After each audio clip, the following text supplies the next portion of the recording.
सुबह सुबह दरवाजे पर अपनी नवविवाहित बेटी को सारे साजो सामान के साथ सामने पाकर कमल जी घबरा गए।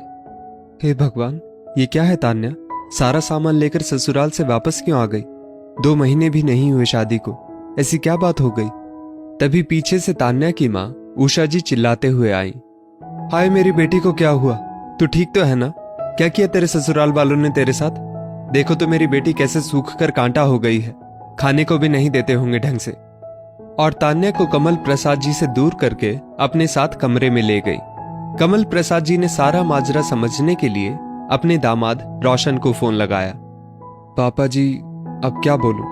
तान्या को घर के हर शख्स से दिक्कत है, वो केवल अपनी ही चलाना चाहती है।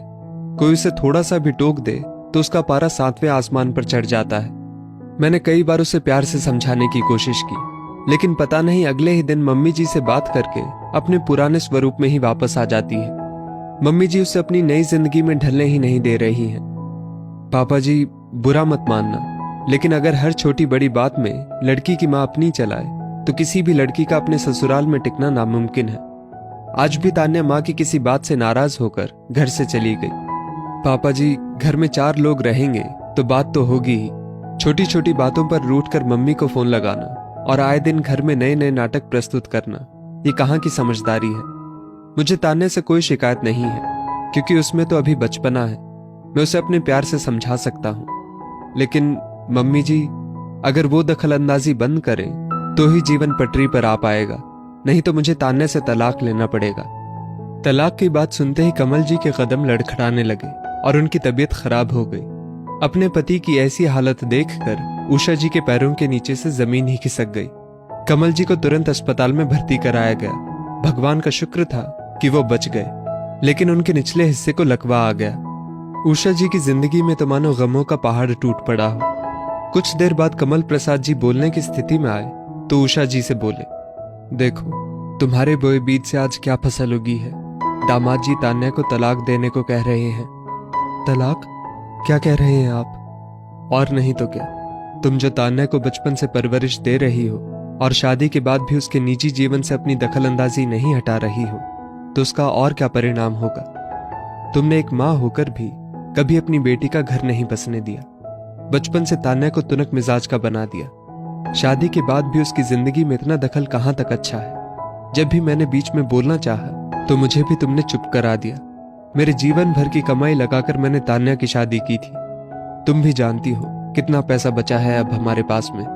ऊपर से इस बीमारी ने बचा कुचा पैसा भी खत्म कर दिया। और अब तान्या, तुम ही बताओ, क्या सच में ससुराल वालों की गलतियां इतनी थी कि नौबत तलाक तक आ जाए? इतना कहते कहते कमल प्रसाद जी फूट फूट कर रोने लगे। उषा जी सिर झुकाए अपनी दिखावटी ममता को कोस रही थी। जब बेटी की मां ही उसकी जिंदगी को बर्बाद करने में लग जाए तो कोई भी क्या कर सकता है?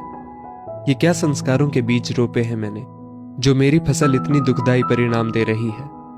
बड़ी हिम्मत करके उषा जी अगले ही दिन अपनी बेटी तान्या को उसके ससुराल में लेकर गई। उन्हें वहां देखते ही रोशन दौड़ पड़ा। अरे मम्मी, आपने मुझे बुला लिया होता। पापा जी कैसे हैं? मुझे तो आज ही उनकी तबीयत का पता चला। रोशन का इतना प्यार भरा व्यवहार देखकर उषा जी को अपने किए पर बहुत शर्म आ रही थी। उनके मुंह से एक शब्द भी नहीं निकल पा रहा था। आंखों से बहते आंसुओं ने ही अपनी सारी बात कह डाली। हाथ जोड़कर वो अपने दामाद के सामने खड़ी हो गई। अरे मम्मी, ये क्या कर रही हैं आप? प्लीज मुझे शर्मिंदा मत कीजिए। नहीं बेटा, शर्मिंदा तो मैं हूं। मेरे व्यवहार से मैंने मेरी ही बेटी का घर उजाड़ने में कोई कसर नहीं छोड़ी। मैं मेरी उन सभी गलतियों के लिए माफी चाहती हूँ। तान्या को भी उसकी सभी गलतियों के लिए माफ कर उसको वापस से अपना लो। मुझ पर यह अंतिम कृपा कर दो। मैं वादा करती हूँ आगे से तान्या के निजी जीवन में कभी दखल अंदाजी नहीं करूंगी। आप ऐसा क्यों कह रही हैं? तान्या आपकी बेटी है, आपका पूरा हक है उस पर। लेकिन बस बात इतनी सी है कि कई चीजें अगर हम अपने आप ही संभलने दें तो ज्यादा अच्छा है। नाजुक मामलों को छेड़ने से बातें और भी ज्यादा बिगड़ जाती हैं। मेरा पापा जी का दिल दुखाने का कतई मन नहीं था। आप चिंता ना करें मम्मी, हॉस्पिटल का सारा खर्चा मैं उठा दूंगा। आप बस उनका ख्याल रखिए। मुझे पूरा विश्वास है कि तान्या को यहाँ खुश देखकर उनकी हालत में जल्दी ही सुधार आएगा। अपने दामाद की ऐसी बातें सुनकर उषा जी को अपने किए पर बहुत शर्म आ रही थी। अपनी समधन के पास जाकर उषा जी अपनी समधन से बोली, देखिए, आपके और मेरे बोए बीच का अंतर। ऐसा हीरे जैसा बेटा पाकर एक माँ धन्य हो गई है, और मैं बहुत खुशनसीब हूँ कि तान्या को भी इस घर में आकर अपना जीवन बसर करने का मौका मिल रहा है। अब आप अपने संस्कारों से एक नया बीज रोप कर उसके जीवन को नई दिशा प्रदान करें। आप बिल्कुल चिंता ना करें, कहकर दोनों समधन आपस में गले लग गए। दोनों परिवारों की गलतफहमियां अब खत्म हो चुकी थी। दोस्तों, शादी के बाद पीहर वालों की दखल अंदाजी बेटी का घर बसने में बहुत बड़ी अड़चन पैदा करती है। एक औरत को हमेशा से 2 घरों को संभालना होता है। ऐसे में उसके व्यवहार में परिपक्वता का होना बहुत आवश्यक है, और ये परिपक्वता के बीज माओं के हाथ में ही रोपने का दायित्व होता है। इस स्टोरी को लेकर आपकी क्या राय है, नीचे कमेंट करके जरूर बताइएगा, और ऐसी ही और भी बेहतरीन वीडियोस के लिए हमारा पेज जरूर फॉलो करें। धन्यवाद।